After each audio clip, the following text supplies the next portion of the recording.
Is it recording? Yes. Yes, I think it is. Yes, it's recording. This is Kal Kat, the Kal Katster on the set. Here we have set. I have the former Aslo's Bar, Starcrackers. Also the Trans series. Same set. So this is a review of Guardians of the Galaxy Volume 3. So let's get on with that, shall we? Volume 3 is James Gunn returning to do Guardians of the Galaxy after being fired and rehired in the 2018 because of some tweets a long time ago, and getting to do another Guardians movie. Several of the characters said they weren't back, but they did end up coming back. Story opens in nowhere. Well, it opens with this weird sort of earlier thing showing a plane flying overhead. Yes, a plane flying overhead. Yeah, it's very loud. That was always a problem with the trans track movies. Is there's a plane flying overhead. Yeah, so yeah, there's like rumbling in the background. Actually, yeah. Anyway, so we have the Guardians. So we have like flashbacks to Rocket's origins in the evil lair of the high evolutionary, who they've changed quite a bit from the comics to be somebody else. Who wants perfection and everything, which seems remarkably similar to a certain Hydra bad guy. Spoilers. But I guess they also addressed that too in the other story. It's not really evolution if it's mutation, but okay. Well, some versions of evolution are mutation, but that would be forced evolution. So Rocket and Lila and Fleur and one other guy, Teeth? No, that's the other. And in the comics, Lila is his girlfriend, and they go on adventures together, and they're not. Yeah, in this version, it's the live action version, and they don't exactly do that in this version. They kind of do it, but then they don't have them go on adventures at all, really. So yeah, spoilers. I know it just came out. So the Guardians are hanging out in nowhere, and which is that giant head from an ancient celestial, a god, demigod, in nowhere, and he is, and they're hanging out in there, and Quill is drunk, and they have to, during a party, to like get him undrunk, get him sobered up. They have to go on an adventure. They're attacked by some of the golden skinned guys from part 2, and apparently off camera somewhere, most of the golden guys from part 2, the other evolutionary guys, were wiped out apparently, conveniently off screen, so we don't need to deal with the whole army of them, but rather just some of them, which is a trope in sci-fi. Famously done by the X-Men, X-Men too, but famously done by X-Men. Dark Phoenix did that too, but yes, famously done by X-Files, I should say. There was a big conspiracy episode of the X-Files in the 90s, and they were like, oh, we're gonna figure out what's going on with the conspiracy, full disclosure episode, parts 1 and 2, and they get to the end of the episode and they're like, oh, they died. Don't worry about it, they're dead. It's like, come on, guys. So that didn't work out too well. So we have this bad guy that is massively channeling a certain Hydra villain all the way through, and it's really obvious.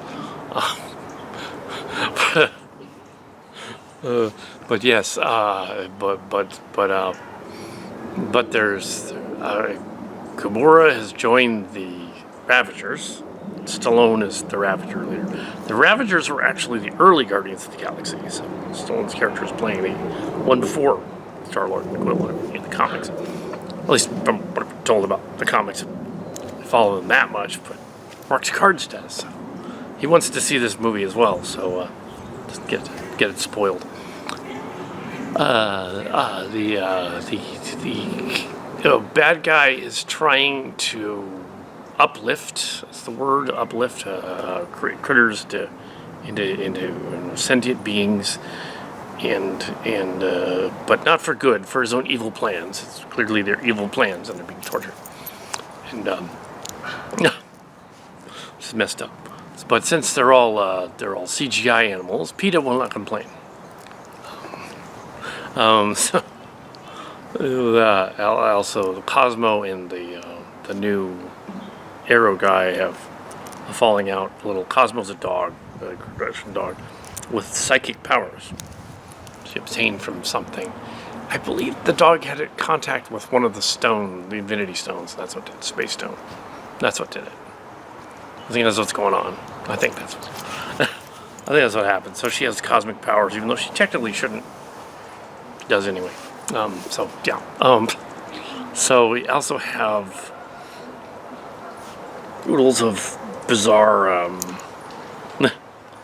fight sequences and stuff. And incidentally, there was a preview for Transformers: Rise of the Beasts, the live-action movie version of Alt Transformers Mush. So go out and see that. It sort of really does look like. Yeah. So that's why. Yeah. And ironically, we had nothing to do with Rise of the Beasts. Well, almost nothing. Clearly, they were watching our stuff when they came up with that movie. Yeah. So. Anyway, so yeah, but yeah, so we have space adventure thingy, right, Guardians of the Galaxy racing off. We have them fighting the gold guy and his mother who have powers, and the gold guy's Adam Warlock, which is funny. It's hilarious. I know it's a character from Marvel, but it's still funny. And we have Adam Warlock with powers, and apparently most of the other high evolutionary, like, golden people were wiped out at some point, possibly at the end of Thor Ragnarok, maybe? But Thor's not there because he left at the beginning of Thor Ragnarok to go do his own thing. So he's not there. But yeah, the Asgardians of the Galaxy lasted all of as a joke. Also, the holiday special, you kind of have to watch it to get the part where Quill says you're my sister to Mantis. And she's a Dom Kletny. So, yeah, back to the movie review. I'm not going to reveal the Scooby-Doo ending, but there is a Scooby-Doo ending. And actually, I'm incorrect about who the guy at the Scooby-Doo ending is anyway. So I'm not revealing who the Scooby-Doo ending is. Anyway, so the High Evolutionary was originally sort of a white guy, but he was also a red guy. So he was sort of an Ultron type of dude. But he was like, it's different in the comics. Apparently, he was different. He had different abilities. He was doing different things. He wasn't necessarily the same character as the one doing the rocket experiments. So may not be the, yeah. Anyway, so yeah, so they have to save Rocket, who was injured during the battle, and they have to go to this weird fleshy planet thing, a big fleshy eyeball thing, reminiscent of the grody radio eye thing from one of my early stories, but it's not. I wasn't. Yeah, it's Marvel, so it's different. So I won't even make an analogy there. It's different. So it's different, and they go there and they encounter the thing, and there's this back and forth banter of Star-Lord and Gamora and Nebula. And Gamora's the other Gamora from the other timeline. They've been shot into the new timeline, so she was never in love with him. It's all goofy. So it's not connected. Also, there's Rocket is injured, and they have to like save him after they do their mission to the gross planet where they go down there. Good world building there. It looks like a practical set and all that. For some reason, they all dress up in disguises that are really, really obvious, like bright spacesuits, just to be weird. There's a lot of that in there. There's a lot of characters getting blasted or shot or something, and you think they're gonna die, but then there's a lot of bait and switch, and then they just walk in and they're fine in the next scene. So why was Rocket injured? So yeah, why was he injured? I mean, he wouldn't technically have been. Yeah. So yeah, there's a lot of goofy sort of this and that all through it. You think characters are gonna die, and then the ones that do die, like that's messed up. I won't get into that. The ones that do it don't. Yeah, so I won't get into that. It is different from the comics. So no, I'm not going to spoil the whole thing. Then they have to go to what they call it, alternate Earth, something like that. Like yeah, negative Earth, something like that. Something Earth. Where on the planet everyone's a furry, and they've been hyper-engineered and evolved into the furry. So it's Rosia from Space Vanguard Starcrackers. It's Rosia, but apparently, yeah, apparently we were probably thinking of Marvel when we thought of that. So it's probably, yeah. So yeah, but yes, and there's a ferret in there too. Yeah, we were probably thinking that. Not going to say we weren't, because we probably were. Half of them, Smark's cards doing that stuff. Yeah, he's probably thinking of that, because he's more the Guardians fan. So that's where Niramoy characters come from. Alternate Earth or whatever. I'm getting that name wrong, but I don't care. Anyway, but there's a giant pyramid on the planet, and the bad guy is in there. It's been a long time. It's unclear how much time is passing when they engineer him. Of course, Groot has grown up in this one too, so it's unclear how much time has passed. At least since the holiday special, which indicates that it's in the same universe and the same timeline. You kind of have to have seen the holiday special to get the beginning of it, in a lot of ways. Yeah, so if you haven't, go out and see it. But it's kind of a preamble to this. At the end of at the beginning of Thor Ragnarok, Thor leaves to go on his own missions. He's not in the Guardians anymore. After he screws it up, basically, he screws it up. So we have no Thor anywhere. The rousing space adventure thing. We have giant, shiny red pyramid thing thrusting out of the planet and blowing it up, and killing all of the people on the space people down there. They didn't actually show the planet exploding, but implied that it did. At least the colony on the planet exploded. Then they go to. Then they're going to go to nowhere, where they're going to face the ultimate battle, begging the question, of course, with their weird wormhole, hexagonal wormhole zap thing. How do they even know the bad guy's going there? And plain blank.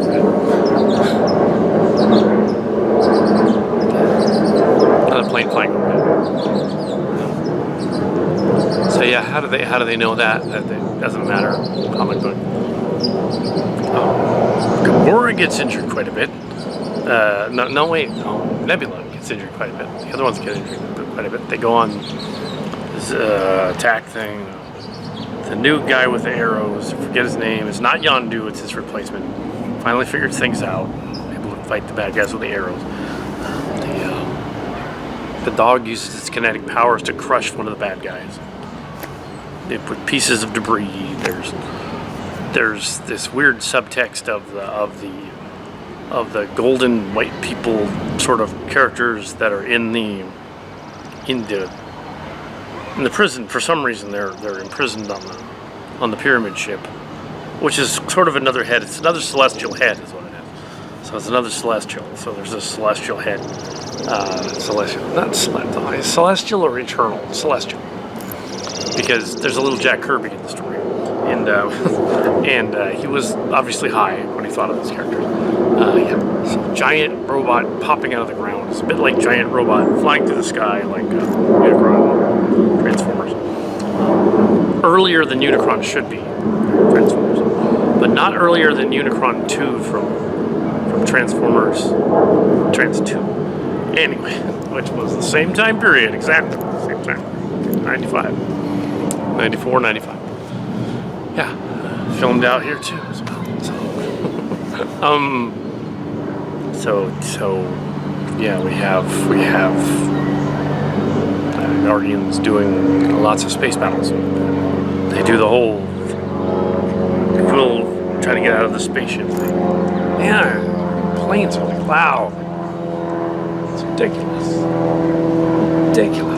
So we have things flying around like the planes. We have him flying out of the ship and almost freezing again. It does beg the question, why didn't he activate his little side of his face to go mask? He has that. Why didn't he use it? But there's a lot of strange things that are like, because there was a scene of him using it in the trailer, but that scene was from another movie. Yeah. It's odd. Because he has a faceplate. Yeah, I'm not going to reveal who the different characters in the evil place where they're all held, because it gives away too much. I'm not going to give away that giant Cthulhu monsters thing. That scene is funny, so see that one. And Cthulhu. Oh yeah, they are mouth creatures. Reminiscent of Tim Cantrell's mouth creature that he drew back in the day. They did a Marvel version of that creature. And, yeah, cool. He also appeared in Star Wars as well as the Rathrocks, and this one is something else. The Teeth, I think. The Teeth. Yeah, so they got all the nice creative world building is really all over the place in this. It's cool, the world building. And the seats vibrated, and you could see like things going around. And they had some trouble with their vibrating seats, the seat or not, but then they fixed it. It was in the wrong seat. Anyway, this is the seat vibrating. The space stuff. This is Friday, earliest showing in the day, about 9:30 or so. So it was not a large audience, but I suspected it's going to make a lot of money.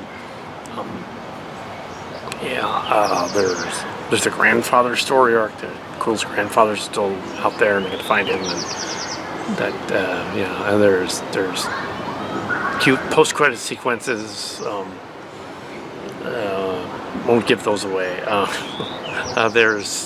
It's a fun James Gunn. He likes kaiju, so they show up. There's a kaiju Groot at one point on the planet. Anyway, so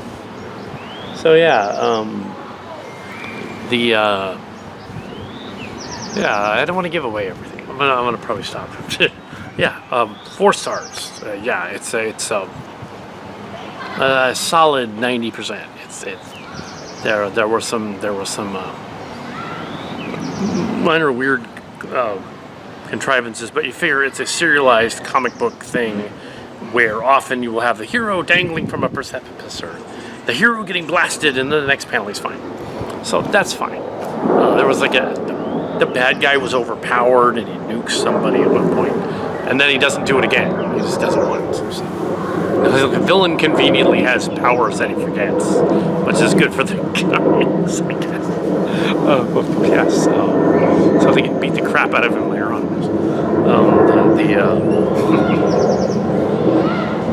But sure. I can't think of anything else other than we're seeing on the screen, definitely. You gotta get those seats that vibrate. That's cool. And check that out, Guardians of the Galaxy Volume 3. Yes, and there will definitely be Rule 34 of it in the furry community. Yeah. There was a scene on this alternate planet. It was Rosie from Starcracker, and they're down on the planet, and there's this extended scene on this wombat, bat-eared lady. It's supposed to be a wombat, not a bat. It's not a bat. It's a wombat. It looks more like a wombat, not a bat. I say it's a wombat. And they're like in their house doing something. Yeah, Drax keeps sitting on her chairs. I think it's hilarious that Drax is in that story and was in one of my earliest stories as well. There was a Drax, Lord Drax, little different spelling. Yes, I was probably also kind of thinking of something else. So I'm not going to say they took the idea, because I think I was thinking of something else. Because in the case of Marvel Comics stuff, that's what usually happened. The only time it was the other way around, and I had no clue, was when the Thor movies came out, and I had no idea Thor's girlfriend was Jane Foster. And there was a Jane Foster in one of my stories. And everybody was like, that's Thor's girlfriend. Until the movies came out. And I was like, wait a minute. Oh, yeah. It was Tim knew, of course. Man. They were like, well, it's like Mary Jane's Spider-Man. You know who Mary Jane is, Spider-Man. You know Lois Lane and Superman. Well, the little Thor ones is like, that's Mary Jane. I mean, Jane Foster. So, can't use that because that'll be weird. Whoa. And Batman's girlfriend varies. Sometimes it's Ra's al Ghul's daughter. Sometimes it's Catwoman. Sometimes it's whatever. And the late Kevin Conroy from the animated series doing that one scene everybody freaked out about in the Batman. The DC. You didn't actually see that in the movie, by the way. Anyway, that was different. But yeah, there we go. And not only that, he wouldn't have been interested in her at all as a human person, because the actor was actually not interested in girls. And that's cool if he wants to do that. So yeah, but the actor, Batman's not gay, but well, maybe. I think Batman's probably bi, because he's like, Star-Lord probably is too. He's overcompensating a lot. But yeah, we'll see what James Gunn does over at DC with the Legacy thing. Mark's Cards and I discussed yesterday the writer's strike. So what does Kal Kat think of the writer's strike before I go? And I'm not in the WGA. I'm not in the Writers Guild of America, and I'm not SAG. That's a Screen Actors Guild. Not in SAG either. So, because I'm freelance on my own thing, it doesn't affect me in any way, shape, or form. But I think it's the writers and the director and the actors who aren't A-list that are writing stories that they have every right to strike because they're not getting paid enough for online movies and online content and that kind of thing. So they should get paid. So yeah. Solidarity with them, but I have nothing to do with it. So, so my review show goes on. Because I'm my own... Yeah, they call it this new thing called writer-producer. It's like a showrunner kind of thing. Yeah. If it's my own content, it doesn't get paid for it. It just goes out. Yeah, it's like I got no pony in the race. Got no horse in the race. So, yeah. Writer's strike didn't do anything to me. So. Either way. So. But they should just, pay them. Because they don't get paid a lot. Minimum actors don't get paid a lot. I bet all the extras in that Guardians movie didn't get paid anything. They probably just stood around with extras. Ew. Yeah.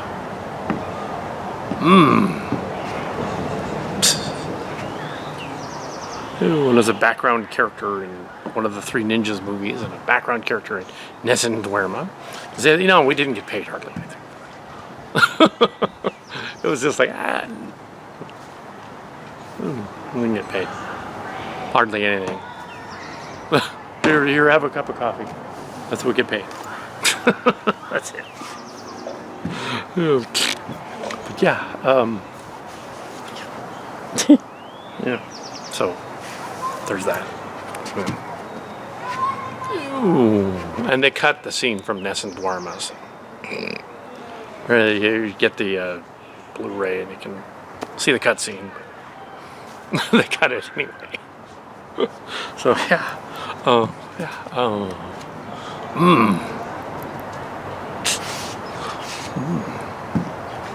So yeah. And as independent films also don't get the same money either. So indie film, they really don't get any money. Yeah. Fan films, you don't make any money or get paid. Fan films, no, that's not Hollywood. It's independent, really independent.